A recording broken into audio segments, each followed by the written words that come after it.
This is Dave. My wife's father introduced the man at Christmas dinner. He'll be perfect for my daughter after the divorce. I buttered my roll calmly. How nice. Dave, did they mention the house is in my name in the prenup? My wife choked on her wine. You know what they say about the best laid plans? Well, apparently my wife Sarah never got that memo because here I am, Marcus, standing in my own damn kitchen at 6 o'clock in the morning on Christmas Day, wrestling with a 20-pound turkey like I'm some kind of culinary gladiator. The irony isn't lost on me.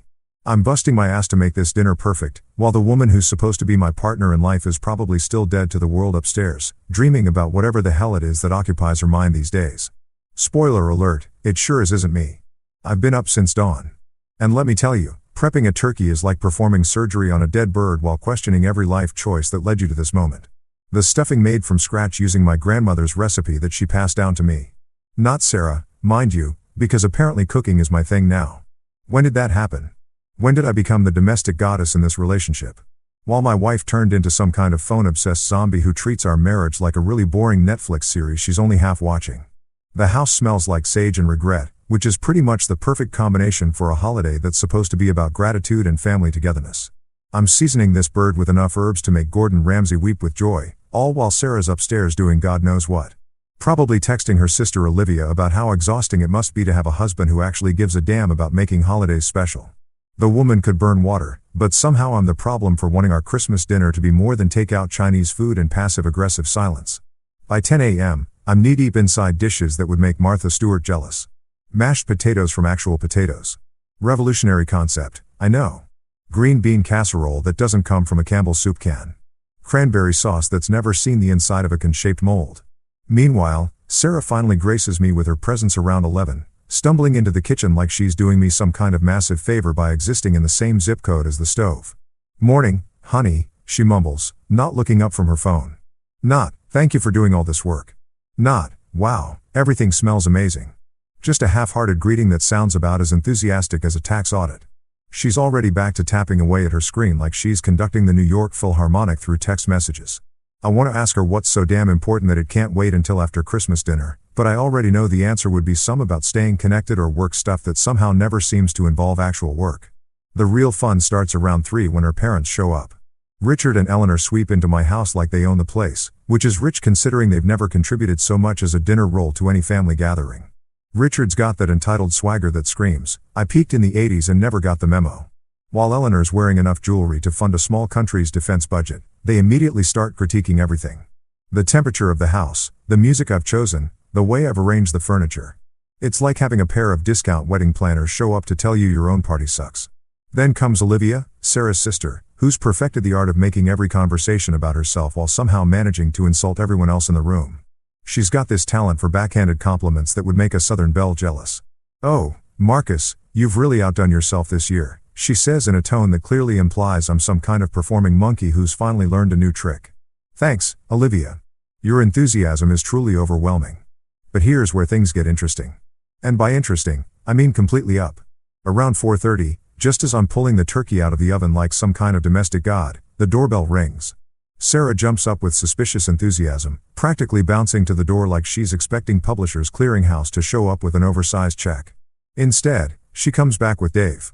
Dave is everything you'd expect from a guy named Dave who shows up uninvited to someone else's Christmas dinner. Tall, stupidly handsome in that generic Ken doll way, wearing a sweater that probably costs more than most people's rent. He's got that practice smile that screams, I sell insurance, but pretend it's a calling.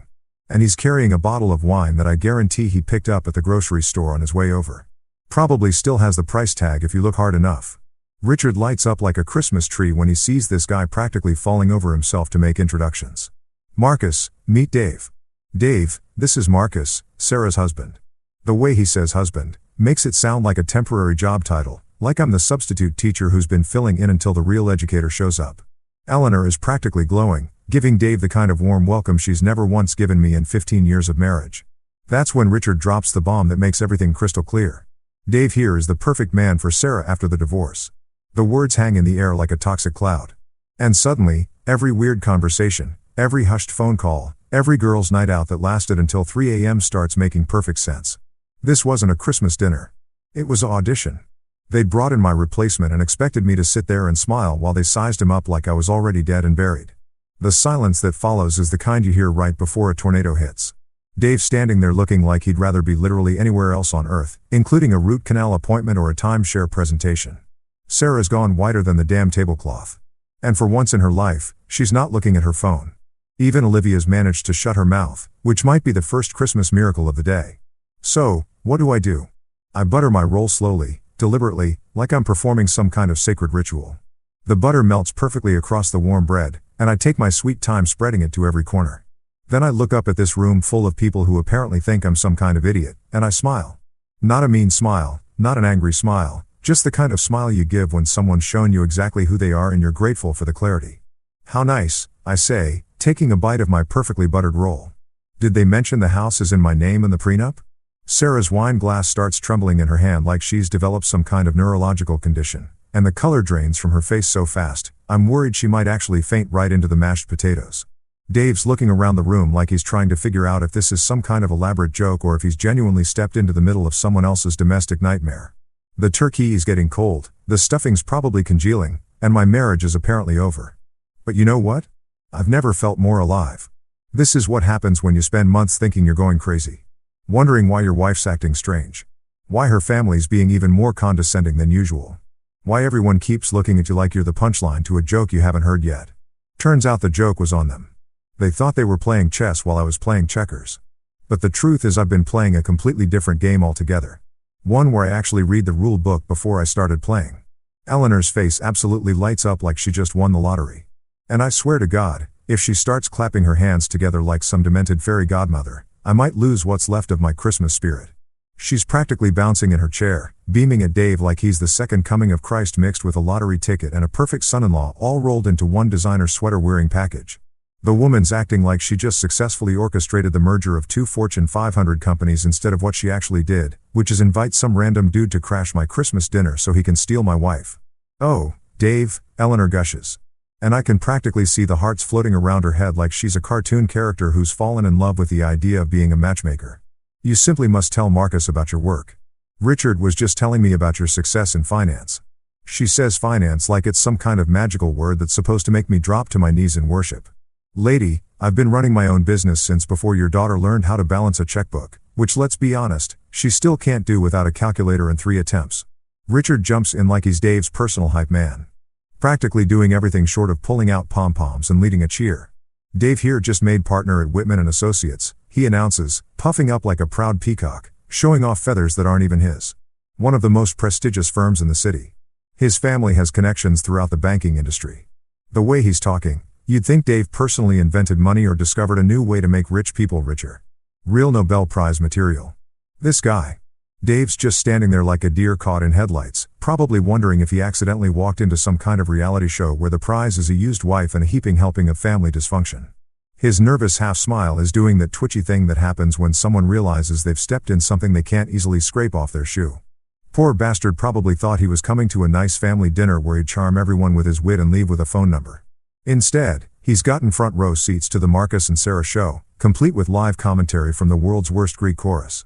Richard's on a roll now, painting this picture of Dave like he's some kind of financial superhero. Good family, he keeps saying like that phrase means something more than white, wealthy, and willing to overlook the fact that his potential future wife is still technically married to someone else. He's going on about Dave's connections, his education, his bright future. And I'm sitting here thinking, dude, your bright future just walked into a house that belongs to the guy you're trying to replace. That's not strategic thinking. That's like showing up to a knife fight with a business card. Then comes the real kicker. Eleanor leans forward with this conspiratorial whisper that's about as subtle as a fire truck. Talking about the grandchildren Sarah deserves. Deserves. Like children are some kind of merit-based reward system. And Sarah's been racking up points by doing what exactly? Ignoring her current husband, spending my money, perfecting the art of being physically present but emotionally unavailable. If that's the criteria for deserving kids, then half the population should probably remain childless. Olivia is sitting there with this eating grin that makes me want to throw my dinner roll at her head. She's always been the family instigator, the one who stirs the pot and then acts innocent when everything boils over. She's loving every second of this, watching me squirm while her parents parade my replacement around like he's a prize bull at the county fair. Isn't Dave wonderful? She pipes up, batting her eyelashes like she's auditioning for a Disney movie about annoying sidekicks. So accomplished, so handsome. Sarah's so lucky to have met him. Met him, Not will meet him or might meet him someday. Met him past tense like it's already a done deal, like they've already written me out of the story and moved on to the sequel. Nobody asked for the casual way she says it is almost impressive. It takes real skill to be that blatantly obvious while pretending to be subtle. Dave's looking more uncomfortable by the minute, shifting his weight from one foot to the other like he's standing on hot coals. The guy's obviously got some brain cells left because he's starting to realize that this whole situation is more up than a soup sandwich. You can practically see the wheels turning in his head. Wait, did they invite me to dinner with her husband? Are they serious right now? What kind of family does this? Meanwhile, Sarah's trying to play it cool, but she's about as smooth as sandpaper on a sunburn. She keeps shooting these panicked looks at her parents like she's trying to telepathically tell them to shut the hell up and stop making this more obvious than it already is. But Eleanor and Richard are too caught up in their grand plan to notice that their daughter is slowly dying of embarrassment right there at the dinner table.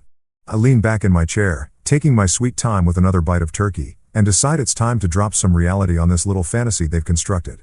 You know, I say, keeping my voice conversational, like I'm commenting on the weather or the football scores.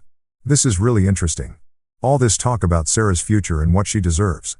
I pause, letting the words hang there while I reach for the cranberry sauce. But here's the thing that's kind of funny. Well, funny to me anyway. This house we're sitting in, the one where you're all planning Sarah's bright new future, it's in my name. Inherited it from my grandmother before Sarah and I even met. The room goes quieter than a morgue at midnight. You could hear a pin drop, or in this case, you could hear Dave's confidence deflating like a punctured balloon. The guy starting to understand that the secure future Richard's been selling him comes with a few complications. Namely, that the security belongs to someone else entirely. But I'm not done yet. Oh no, we're just getting started. And that prenup Sarah signed. I continue spreading butter on another roll with the kind of deliberate precision that would make a surgeon jealous. The one she was so eager to sign because she was totally independent and didn't need my money. Yeah, that's still in effect. Ironclad, as they say in the legal business. I glance over at Dave, who's looking like he just realized he showed up to a poker game with Monopoly money. You probably understand contracts, right, Dave? Being in finance and all. The beautiful thing about truth is how it cuts through like a hot knife through butter. All their grand plans, all their smug assumptions about what they could get away with. All their careful orchestration of this little dinner theater, it all crumbles the moment reality enters the conversation. Sarah's sitting there looking like she's trying to solve advanced calculus in her head. Probably running through every possible scenario and realizing they all end with her getting exactly what she signed up for. Nothing. Dave clears his throat and you can tell he's trying to figure out how to gracefully extract himself from this cluster without looking like a complete. The poor guy probably thought he was walking into a simple family dinner where he'd charm the parents and ease his way into a relationship with a soon-to-be divorced woman. Instead, he's gotten a front row seat to the realization that the woman isn't actually divorced. The husband isn't going anywhere and the whole damn thing is more complicated than a Christopher Nolan movie. This is what happens when people assume they're smarter than everyone else in the room. They make plans based on what they want to be true instead of what actually is true. And then they act all shocked when reality shows up uninvited to their little fantasy dinner party. Now, here's where things get really fun. And by fun, I mean I'm about to watch a bunch of grown-ass adults realize they've been playing checkers while I've been playing chess this whole time. See, the beautiful thing about being underestimated is that people tend to run their mouths and show their cards way too early. They've been treating me like I'm some kind of clueless schmuck who doesn't know his wife's been shopping around for an upgrade. But plot twist, I've known exactly what's been going on, and I've been prepared for this conversation longer than they've been planning this little ambush. I set down my fork and lean forward. Not in an aggressive way, but in that calm, controlled manner that usually makes people nervous as hell. Let me explain how this works. I say, and my voice is so reasonable, it's almost scary. Since everyone seems a little confused about the financial situation here, I glance around the table, making eye contact with each of them like a teacher about to explain basic math to kindergartners who've been eating the crayons instead of using them. Everything Sarah and I own is separate. I continue taking another sip of wine like I'm discussing the weather forecast instead of dismantling their entire plan. My business shares, mine, this house. Mine. My grandmother's estate that came with some very nice properties upstate. Also mine. The investment portfolio that's been doing pretty damn well. Thank you very much. You guessed it. Mine. Each word lands like a hammer blow. And I can see Dave's face going through more changes than a traffic light during rush hour. Sarah tries to jump in with some weak-ass protest, but I hold up a hand like I'm directing traffic. Now, before anyone starts getting their panties in a twist about how unfair this all sounds, let me remind everyone of a little thing called personal choice. I lean back, getting comfortable, because this is the part where I really start enjoying myself. Sarah agreed to every single word of that prenup. In fact, she insisted on it. The look on Eleanor's face is priceless, like someone just told her that designer handbags are actually made by regular people who don't give a about status symbols. That's impossible, she sputters, because apparently the idea that her precious daughter might have made a decision without consulting the family council is more shocking than finding out Santa Claus is real and he's been embezzling from the North Pole. Oh, it's very possible, I say almost kindly, because there's nothing more devastating than gentle truth delivered with a smile. Sarah was very adamant about keeping our finances separate. Said it was important for her independence, her sense of self-worth. I don't want anyone thinking I married you for your money, Marcus. I quote, doing a pretty decent impression of Sarah's voice when she's trying to sound noble and self-sacrificing. Real progressive thinking, you know, very feminist of her. Richard's face is turning an interesting shade of red that suggests his blood pressure might be reaching dangerous levels. Surely something like that can be renegotiated, he huffs because apparently he thinks marriage contracts work like cell phone plans where you can just call customer service and upgrade your package. People change their minds about these things all the time. I have to laugh at that one. Not because it's funny, but because it's so beautifully naive. Not this one, Richard, I say, shaking my head like I'm genuinely sorry to disappoint him. This contract is what we in the business call airtight. Had it drawn up by the best lawyers money can buy. Cost me a pretty penny, but turns out it was worth every cent. I paused for dramatic effect because why rush a good moment? Funny thing about really good lawyers, they think of everything. Every loophole, every possible angle, every way someone might try to weasel out of what they signed. Dave's starting to look like he's doing complex math in his head, probably calculating exactly how much this whole situation is going to cost him in terms of emotional investment versus actual return. The guy's in finance, so he understands risk assessment. And right about now, he's realizing he's looking at a high-risk, low-reward scenario that any smart investor would run away from screaming. Olivia decides this is her moment to shine because she's never met an awkward situation she couldn't make worse. You're being cruel, Marcus, she says, putting on that sanctimonious tone she reserves for moments when she wants to sound morally superior while being a complete. Marriages are about compromise, about working together. You're absolutely right, Olivia. I agree, nodding like she's just shared the wisdom of the ages. Marriages are about working together. Which is why it's so interesting that Sarah worked together with all of you to plan this little dinner party without working with me on the minor detail of inviting her potential replacement to our house. I take another bite of turkey, chewing thoughtfully, but hey, I'm sure it just slipped her mind. You know how busy she gets with all that texting. Sarah finally finds her voice, though it comes out about as strong as watered-down coffee. Marcus, you're making this sound worse than it is, she says, trying to laugh it off, but the laugh sounds like it's been strangled halfway out of her throat. Dave's just a friend. A family friend. A family friend, I repeat, nodding sagely. Right. The kind of family friend who gets introduced as the perfect man for Sarah after the divorce by her father. That's some friendship, Sarah. Really deep stuff. I turn to Dave, who's looking like he'd rather be getting a root canal from a blindfolded dentist. Dave, buddy, did you know you were just a friend? Because the way Richard introduced you made it sound like you were auditioning for a very specific role in Sarah's post-divorce life. Dave opens his mouth, probably to say something diplomatic and lawyer. Why, but nothing comes out. Smart man. Sometimes silence is the best policy when you're standing in the middle of someone else's marriage exploding in real time. Richard's getting that particular shade of purple that suggests he's either about to have a stroke or start yelling, possibly both. Now see here, Marcus, he begins because apparently he thinks this is some kind of business negotiation where he can intimidate me into accepting whatever deal they've cooked up. There's no need to be difficult about this. We're all adults here. You're absolutely right, Richard. I agree. Raising my wine glass in a mock toast. We are all adults, which is why I'm sure everyone will understand when I point out that adults are responsible for the consequences of their choices. I take a sip, savoring both the wine and the moment. And Sarah made her choices very clear when she signed that prenup. Very adult of her. Really, very responsible.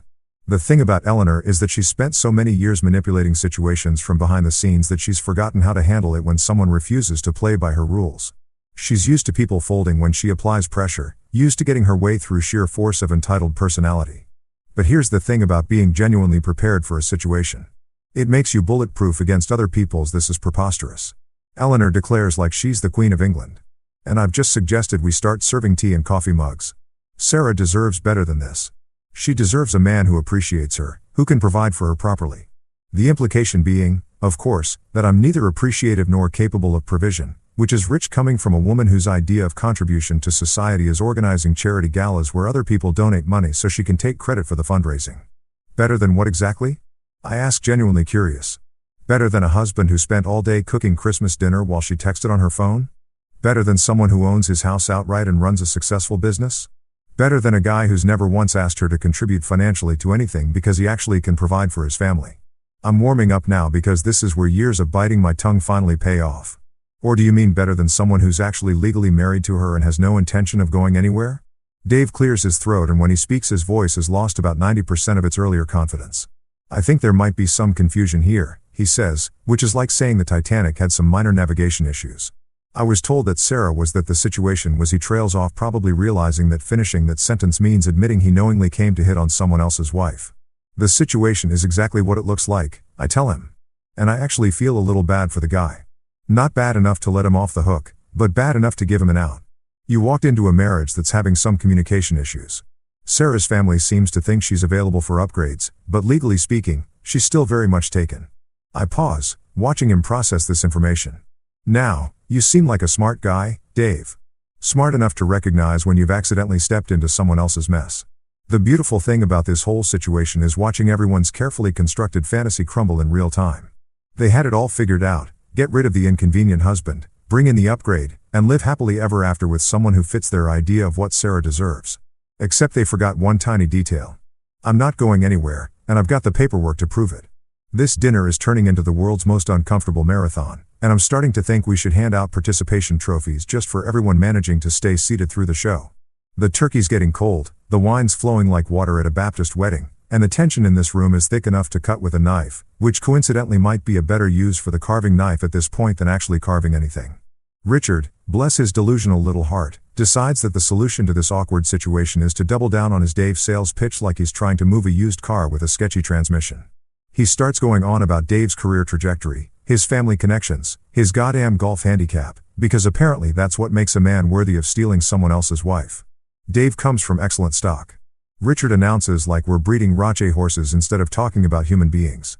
His father owns 3 car dealerships and his mother sits on the board of the country club. Holy stop the presses, everyone. Dave's mom is on a country club board. Alert the media. Call the Pope. This changes everything. I mean, nothing says perfect husband material like having a mother who argues about tennis court maintenance and whether the club should allow colored socks with golf shoes. Real impressive credentials there, Richard. I'm sure that'll be super helpful when Dave's trying to figure out how to afford a divorce lawyer. Eleanor jumps back into the conversation like she's been shot out of a cannon, making these snide little comments about my small-time investments with this tone that suggests she thinks I'm running a lemonade stand instead of an actual business. Of course, Marcus does well enough for himself, she says in that patronizing way that makes you want to check if she's patting your head while she's talking. Though it must be difficult competing with real professionals in today's market. Real professionals. Lady, I've been running my own company since before your daughter figured out how to use an ATM without calling for help. My small-time investments have tripled in value over the last 5 years. While Richard's been playing golf and pretending that middle management at some corporate bureaucracy makes him a business genius. But sure, let's talk about professionals. Actually, Eleanor, I say, cutting into my turkey with surgical precision since we're talking about investments and professional success. It's kind of funny you should mention that. I pause, savoring both the perfectly seasoned meat and the moment of anticipation I'm creating. My little company hit a pretty significant milestone this year. Tripled in value, actually. Sometimes small-time investments work out better than the big flashy ones. You know, the look on her face is like watching someone realize they've been bragging about their Toyota while standing next to a Ferrari. Richard's mouth opens and closes like a fish that's just been pulled out of water. Probably trying to do the math on exactly how much money his small-time son-in-law is actually worth. Dave's looking more and more like he's wondering if he accidentally walked into the wrong house and crashed the wrong family's dinner.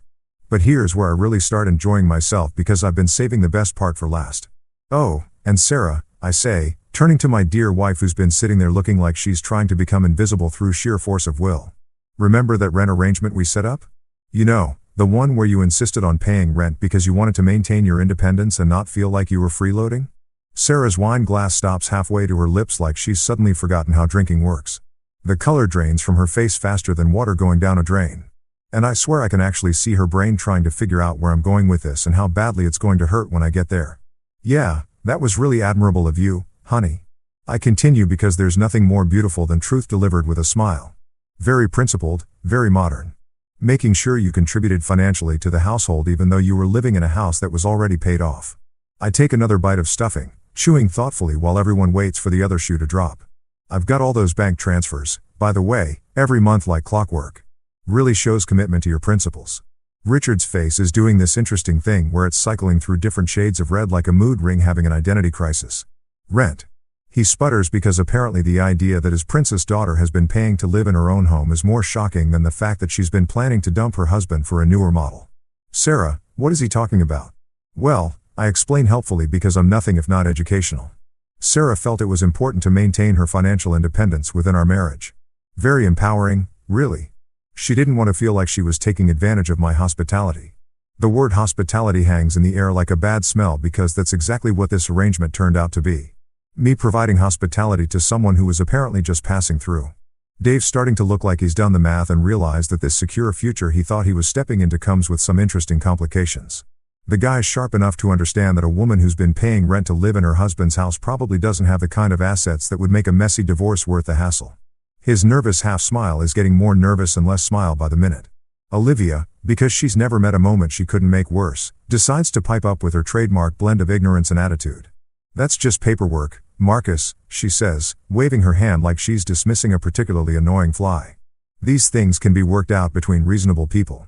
Paperwork, I repeat, nodding like she's just shared something profound, right? Just paperwork.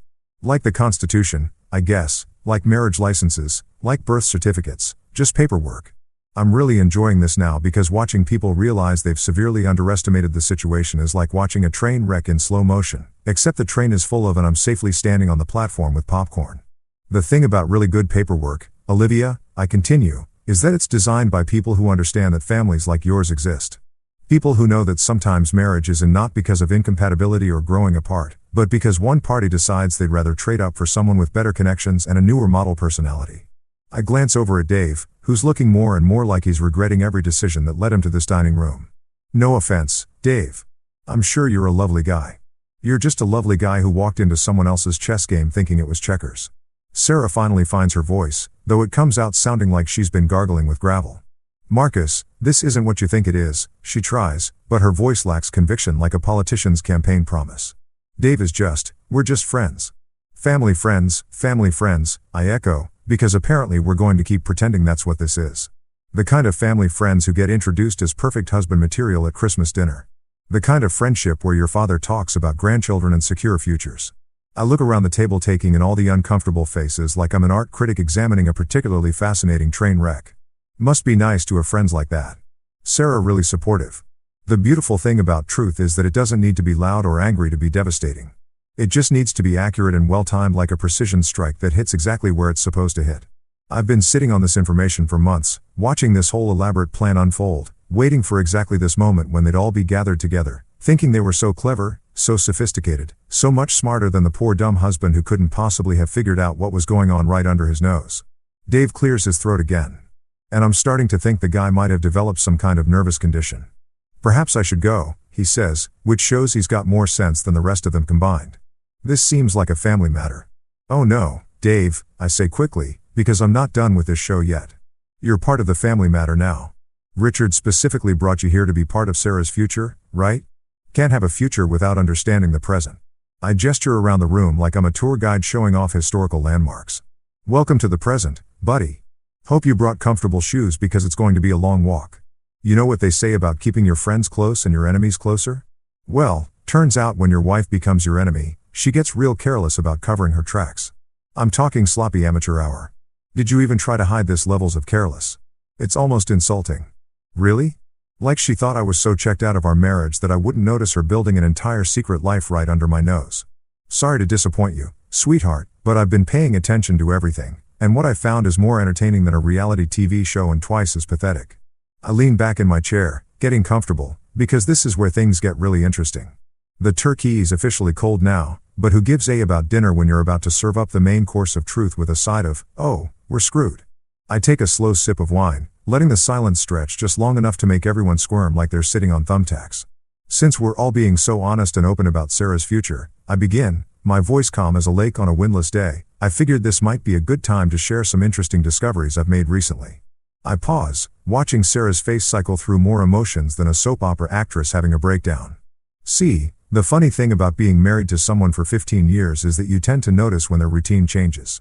Little things, new habits, different schedules, mysterious phone calls.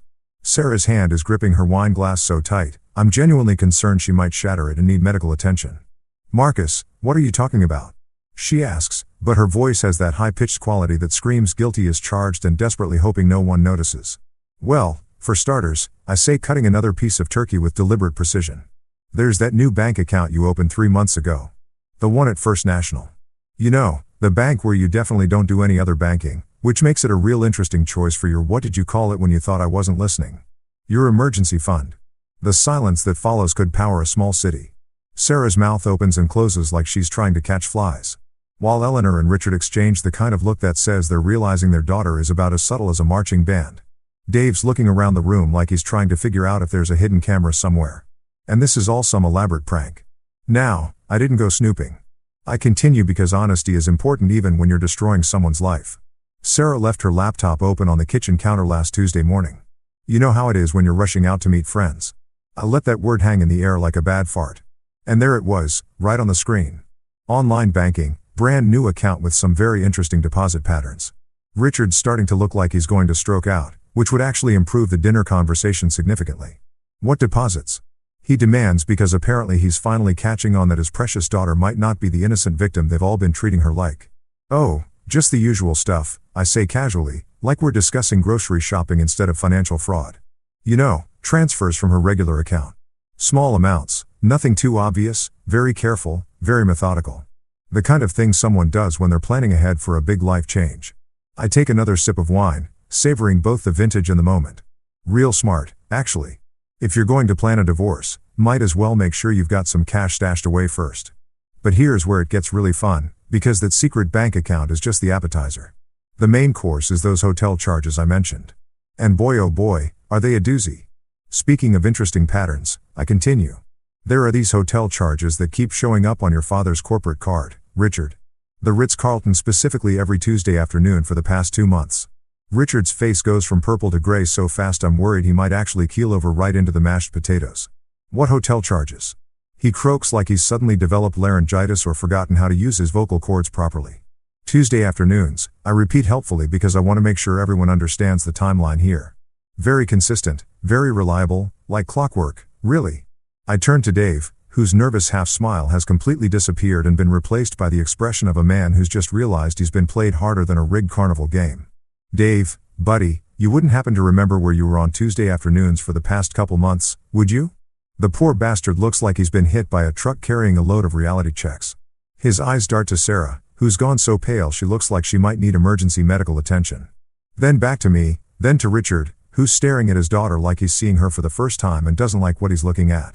I think, Dave says slowly, and you can practically hear the gears grinding in his head as he processes the full scope of what he's walked into. There might have been some miscommunication about the nature of the situation here. Oh, there's been plenty of communication, I assure him, because I'm nothing if not helpful. Just not the kind that involves honesty or respect or basic human decency. I reach into my jacket pocket and pull out my phone, holding it up like I'm about to take a selfie with the world's most dysfunctional family. See, the thing about modern technology is that it makes everything so convenient.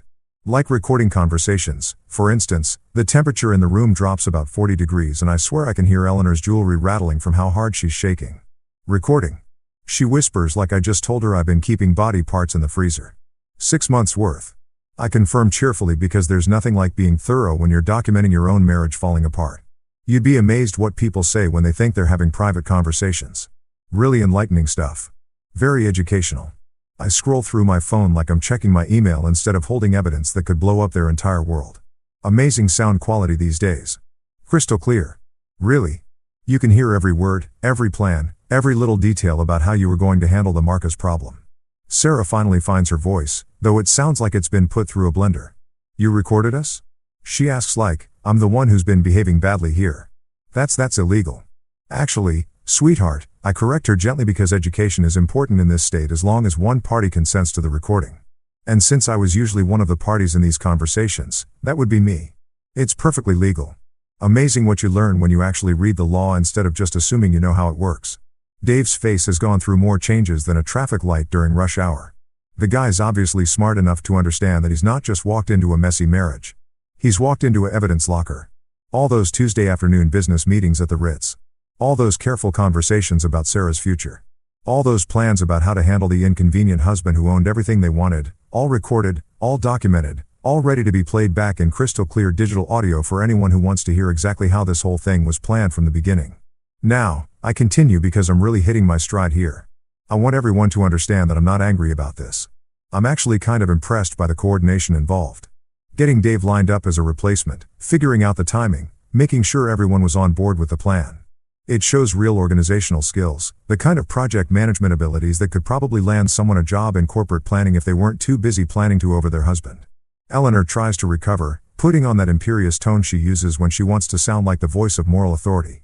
This is outrageous, Marcus. How dare you spy on your own family? Spy? I laugh, and it's a genuine laugh because that's actually funny. Eleanor, honey, they were having these conversations in my house, at my dinner table, in my living room. Sarah was taking calls in the kitchen while I was making breakfast. Olivia was giving advice in the guest room while I was fixing the broken lamp upstairs. I spread my hands like I'm explaining something to a particularly slow kindergartner.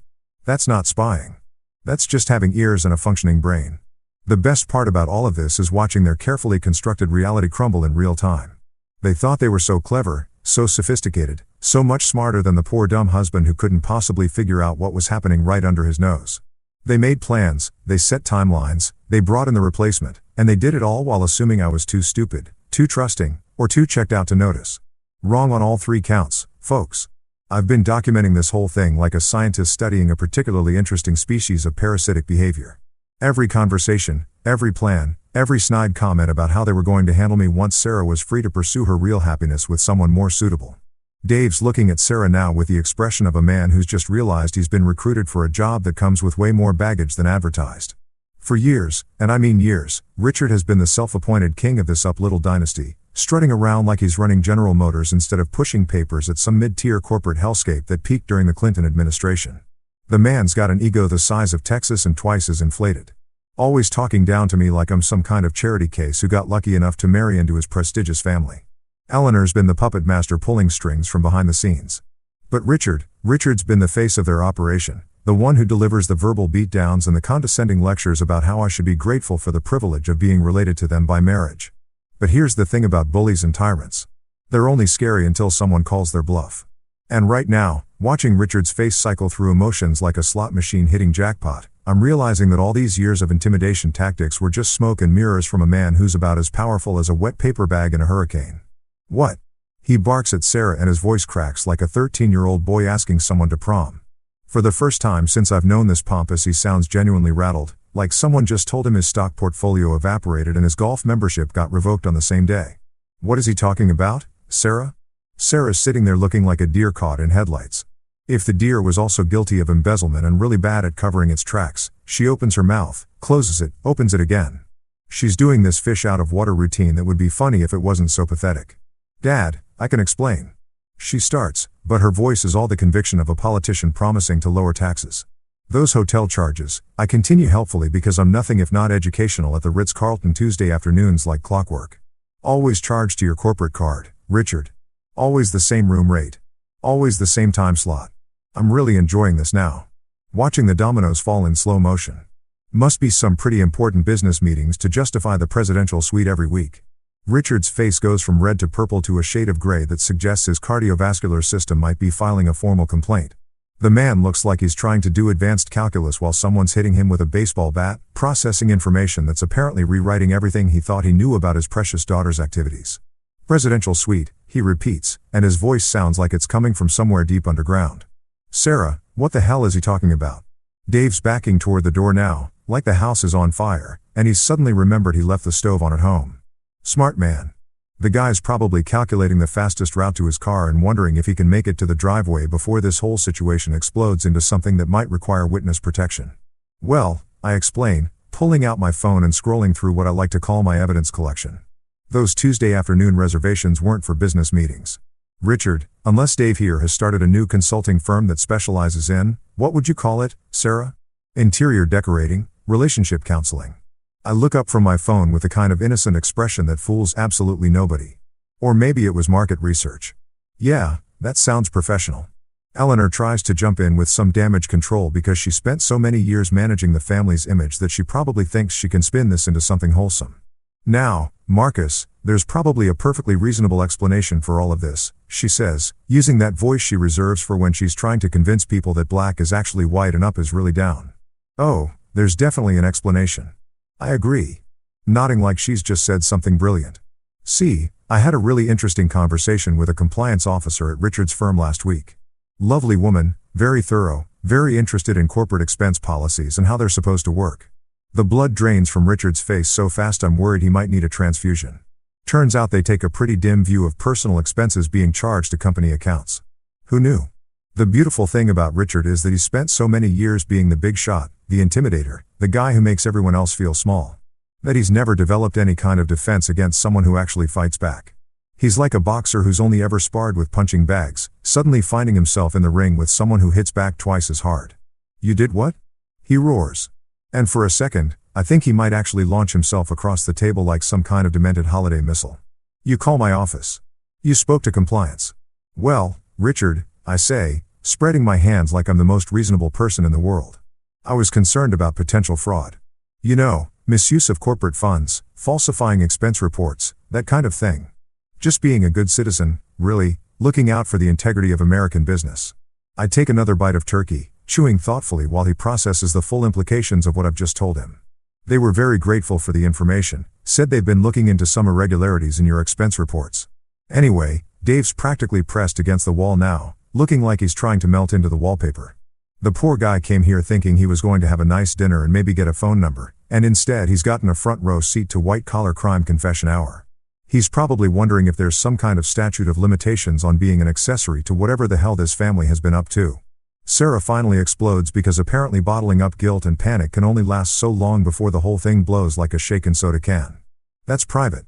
She shrieks like privacy is some kind of magic word that makes adultery and financial manipulation disappear. You had no right to go through my things. Your things? I repeat, because this is getting better by the minute. Honey, those hotel bills weren't your things. They were your father's corporate expenses. Public record technically once they become part of an investigation. I leaned forward getting serious for a moment because this next part is important. And I didn't go through anything. You left your laptop open on the kitchen counter with your banking app logged in. That's not snooping. That's you being careless as hell. The table erupts like Mount Vesuvius having a bad day. Eleanor's shrieking about invasion of privacy. Sarah's crying about trust and betrayal, which is rich coming from someone who's been planning to trade me in for a newer model. And Olivia is doing her usual routine of making everything worse by adding her own brand of helpful commentary. But Richard's gone completely silent, staring at his daughter like he's seeing her for the first time and realizing she's not the person he thought she was. The man who spent years acting like he's the smartest guy in every room is finally doing the math and understanding that his daughter's stupidity might have just torpedoed his entire career. Jesus Christ, Sarah, he finally whispers. And his voice sounds like it's coming from the bottom of a very deep well. Do you have any idea what you've done? Do you understand what this means? It means, I say helpfully, because I'm all about education, that those Tuesday afternoon business meetings are about to become very interesting reading for some federal investigators who specialize in corporate fraud. It means your expense account is going to get more scrutiny than a presidential candidate's tax returns. And it means Dave here probably wants to be anywhere else on earth right about now. Dave nods so vigorously, I'm worried his head might fall off. I should definitely go, he says, edging toward the door like the house is full of poisonous gas. This is clearly a family matter that needs to be resolved privately. Oh no, Dave, I say, because I'm not quite done with this performance yet. You're part of the family matter now. Richard specifically recruited you to be Sarah's post-divorce upgrade. Remember? Can't back out now just because the job description turned out to be a little more complicated than advertised. The thing about truth is that it's like a virus. Once it gets loose, it spreads everywhere, infecting every lie and half-truth until the whole construction collapses under its own weight. They thought they had everything figured out. Thought they could orchestrate my exit from Sarah's life, like some kind of corporate restructuring, where the inconvenient husband gets downsized and replaced with someone more suitable to their social aspirations. Instead, they've created a situation where Richard's career might be over. Sarah's future is looking significantly less secure than they planned, and Dave's wondering if he can somehow travel back in time and unaccept this dinner invitation. Eleanor completely loses her mind. And I mean completely. She starts screaming about legacy like she's some kind of deposed European royalty instead of a middle-class woman from Ohio whose biggest claim to fame is organizing charity events where other people donate money so she can take credit for being philanthropic. This family has a reputation. She shrieks, gesturing wildly like she's conducting an orchestra of invisible violins. We have standing in this community. We have a legacy to protect. Legacy Jesus Christ. The woman talks about legacy like they're the Kennedys or the Rockefellers instead of a family whose greatest achievement is Richard managing not to get fired from his middle management position for the past 20 years. What legacy exactly? The legacy of looking down on people who actually work for a living. The legacy of manipulating situations to get what they want regardless of who gets hurt. The legacy of raising a daughter who thinks marriage is just a practice round before she finds someone better. What legacy? I ask, genuinely curious, because I'd love to hear her explain exactly what noble family tradition I'm supposedly destroying by pointing out that her daughter's a cheating fraud and her husband's a corporate criminal.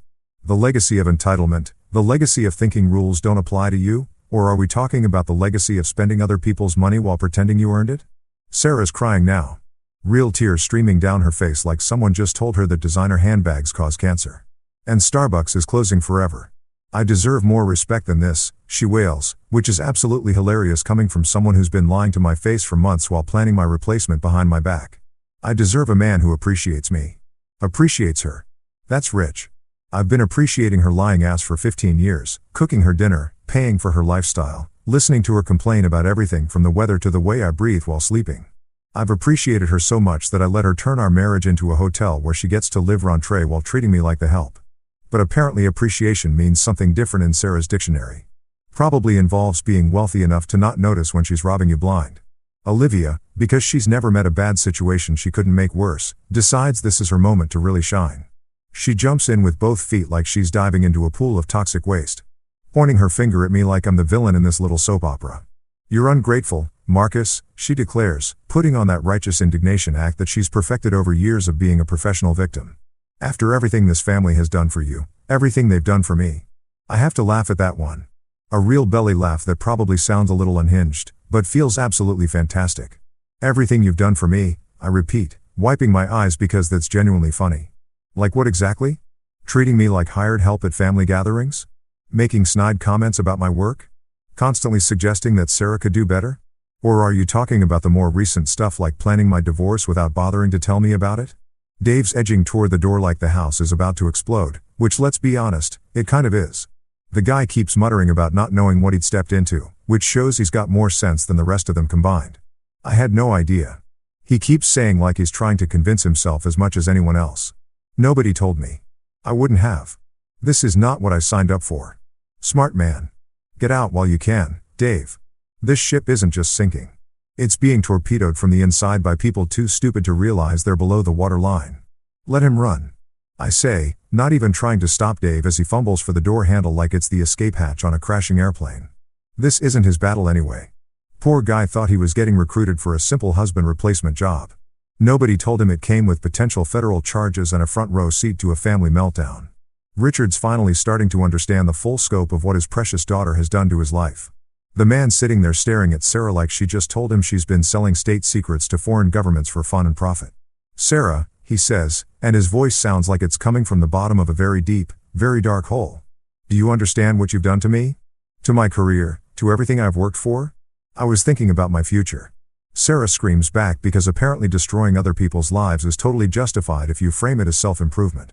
About what I deserve, about being happy. Happy? I'm used cutting another piece of turkey that's now officially colder than Richard's chances of keeping his job. That's interesting, Sarah. Were you happy when you were signing that prenup? Were you happy when you insisted on paying rent to maintain your independence? Were you happy when you were opening secret bank accounts and planning my replacement?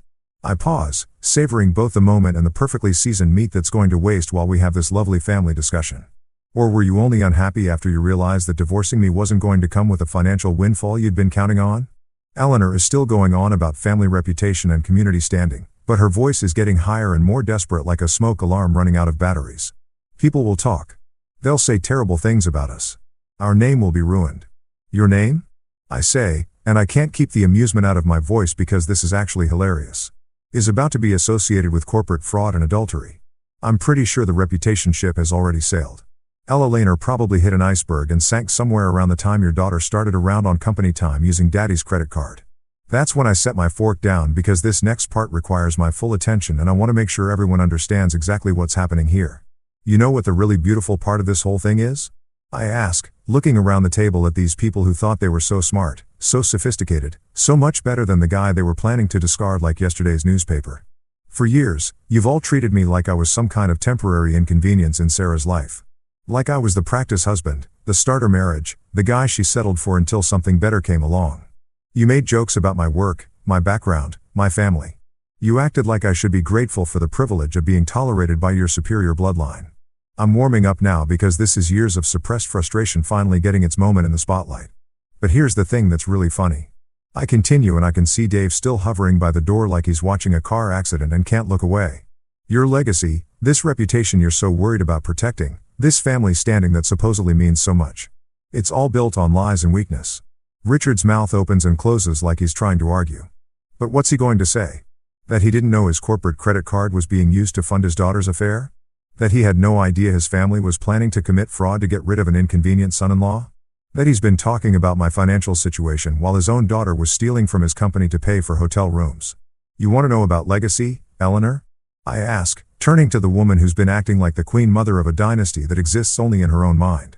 Your legacy is that you raised a daughter who thinks marriage is just a temporary arrangement until she finds someone richer. Your legacy is a son-in-law who's about to lose his job because his family thinks corporate credit cards are their personal piggy bank. Your legacy is bringing a complete stranger to Christmas dinner to replace a family member like he's a broken appliance you can just swap out. The silence that follows is the kind you get right before everything goes to hell. It's the calm before the storm. The moment when everyone realizes that the situation has gone way beyond awkward family dinner and crossed into territory that might require lawyers, therapists, and possibly a really good crisis management firm. Sarah's sobbing now. Real ugly crying that's smearing her makeup and making her look like a raccoon who's been caught raiding garbage cans. This isn't how it was supposed to go. She wails like she had some kind of master plan that involved me gracefully stepping aside so she could upgrade to Dave without any messy complications. How was it supposed to go exactly? I ask. Because I'm genuinely curious about the fantasy scenario they'd constructed. Was I supposed to just disappear, sign over the house, hand over my business? Maybe throw in a blessing for your new relationship while I'm at it. Olivia is still trying to salvage something from this disaster because she's apparently never learned when to cut her losses and run. You're being cruel, Marcus, she says like cruelty is pointing out that her sisters are lying, cheating fraud instead of enabling the whole up situation. This is Christmas. This is supposed to be about family and forgiveness. You're absolutely right, Olivia. I agree. Raising my wine glass in another mock toast. This is about family. And what I've learned about this family tonight is that you're all a bunch of lying, manipulative, entitled who think you can treat people like disposable objects when they're no longer useful to your plans. You know what? I'm done. Done with this dinner. Done with this family. Done with pretending that any of this is worth salvaging. I push back from the table and stand up, feeling lighter than I have in months, like someone just removed a 50 pounds weight from my shoulders that I didn't even realize I'd been carrying around. I walk over to the coat closet and grab my jacket, taking my time, because there's something beautifully final about this moment. Sarah jumps up like the house is on fire, suddenly very interested in having a conversation now that I'm obviously checking out of the show. Marcus, wait. She calls, her voice all desperate and panicky. Please, can we just sit down and discuss this privately? Like adults. Privately. Like adults. That's hilarious coming from someone who just spent Christmas dinner getting her replacement introduced to the family while her husband carved the turkey. Nah, Sarah, I say, shrugging into my coat like I'm getting ready for a pleasant evening stroll instead of walking out of my marriage. I think we're way past the private discussion phase.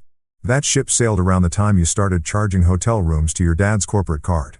Eleanor is having what I can only describe as a complete meltdown, pointing at me like I'm some kind of war criminal instead of a guy who's finally had enough of being treated like garbage in his own house. You can't just walk away. She shrieks because apparently leaving a toxic situation is somehow morally wrong when it inconveniences her plans. That's what cowards do. Real men fight for their marriages.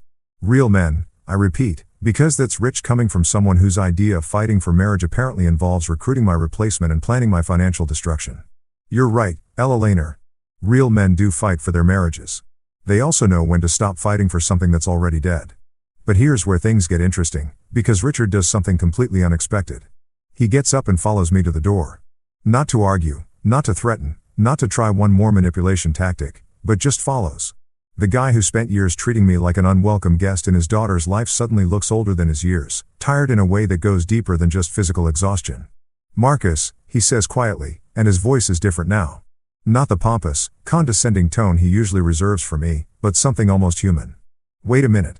I turn around, curious despite myself, because this is the first time in 15 years that Richard has spoken to me like I'm an actual person instead of an inconvenient obstacle to his family's happiness. "I owe you an apology," he says. And I almost fall over because Richard apologizing is like watching a unicorn do tax preparation. Theoretically possible, but highly unlikely. This isn't how I raised her to behave. For a moment, just a moment, I see something in his eyes that might actually be genuine regret. Not regret about getting caught. Not regret about the consequences, but actual remorse for what his family has put me through. "The beach house," he continues, his voice is so quiet, I have to strain to hear him over Eleanor's continued hysteria in the background. The one Eleanor's always bragging about, the one she acts like she owns. "It's in my name, only my name." He reaches into his wallet and pulls out a set of keys, holding them out like he's offering me the crown jewels. "If you need somewhere to go, somewhere to think, it's yours. As long as you need it." I stare at the keys. Because this is not how I expected this conversation to go. "Why?" I ask. Because I genuinely don't understand what angle he's working here. Richard looks back toward the dining room where his wife is still ranting about family honor and his daughters are probably plotting their next move because he says, meeting my eyes for maybe the first time ever, "I respect you more than I respect my own daughter, and that's something I'm going to have to live with." Wholly in 15 years of marriage, Richard has never once given me a compliment. Never once treated me like an equal. Never once acknowledged that I might be worth more than the dirt on his shoes. And now here in the hallway, while his family implodes in the dining room, he's telling me he respects me more than his own child. The keys are warm in my hand, solid and real in a way that nothing else about this evening has been. "Richard," I say, because this moment deserves some kind of acknowledgement. "This doesn't change anything between us. You know that, right?" He nods, looking older than I've ever seen him look. "I know, but it's something I needed to say anyway." He glances back toward the chaos we've left behind, then back at me. "For what it's worth, Marcus, you deserve better than what we gave you. What she gave you." And with that, Richard walks back toward the dining room, leaving me standing in the hallway holding the keys to a beach house and wondering if this is what closure feels like or if I'm just having some kind of stress-induced hallucination brought on by too much family dysfunction and not enough alcohol. From the dining room, I can hear Eleanor still carrying on about reputation and community standing. Sarah still crying about how unfair everything is. And Olivia still trying to make herself the center of attention even while everything falls apart around her. But for the first time all evening, I'm not part of that chaos anymore. I'm standing in my own hallway, in my own house, holding keys to a beach house that apparently belongs to me now, and feeling something I haven't felt in years. Peace, not happiness exactly, but the kind of calm that comes when you finally stop trying to fix something that was broken from the beginning and accept that some things are meant to end. The front door is right there, waiting for me like an old friend. All I have to do is turn the handle and walk through it. And this whole chapter of my life becomes history. No more family dinners where I'm the unwanted guest. No more holidays spent cooking for people who think I'm beneath them. No more pretending that a marriage built on lies and manipulation is worth saving just because we've invested 15 years in the illusion. I take one last look back toward the dining room where my soon-to-be ex-wife and her family are probably already planning their next move, figuring out how to minimize the damage and spin this whole thing into something that makes them look like the victims. The cold night air hits me like a slap in the face. But it's the good kind of slap. The kind that wakes you up and makes you realize you've been holding your breath for way too long. I stand on my own front porch for a minute, looking back at this house that's been both my sanctuary and my prison for the past 15 years, and I feel something I haven't felt in forever.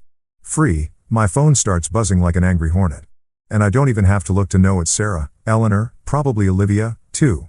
A whole chorus of damage control and desperate manipulation disguised as hurt feelings and righteous indignation. Delete, delete, delete. Amazing how satisfying it is to watch those messages disappear into digital oblivion where they belong instead of dealing with I call Andrew, my lawyer. Yeah, it's Christmas Day. Yeah, he's probably sitting around his own dinner table with his own family. Hopefully one that doesn't require a team of federal investigators to sort out their holiday plans. But Andrew's been preparing for this call for months. Ever since I first started documenting Sarah's extracurricular activities and her family's delusions of grandeur. "Merry Christmas, Andrew," I say when he picks up. And I can hear kids laughing in the background.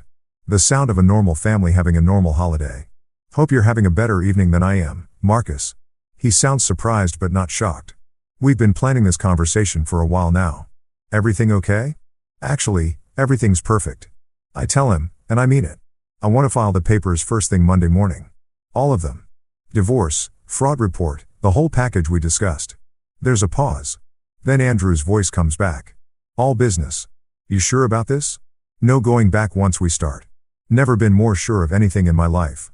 I say, climbing into my car and starting the engine. As I pull out of the driveway, Bing Crosby comes on the radio singing about dreaming of a white Christmas. And I turn it up loud enough to drown out any second thoughts I might have had. This isn't loss. This is liberation. The house is mine. My business is secure. And my future just became a hell of a lot brighter without Sarah's family dragging me down like anchors on a sinking ship. I drive away from that house, from that dinner, from that marriage. And for the first time in years, I'm actually looking forward to tomorrow. Freedom tastes better than any Christmas dinner ever could.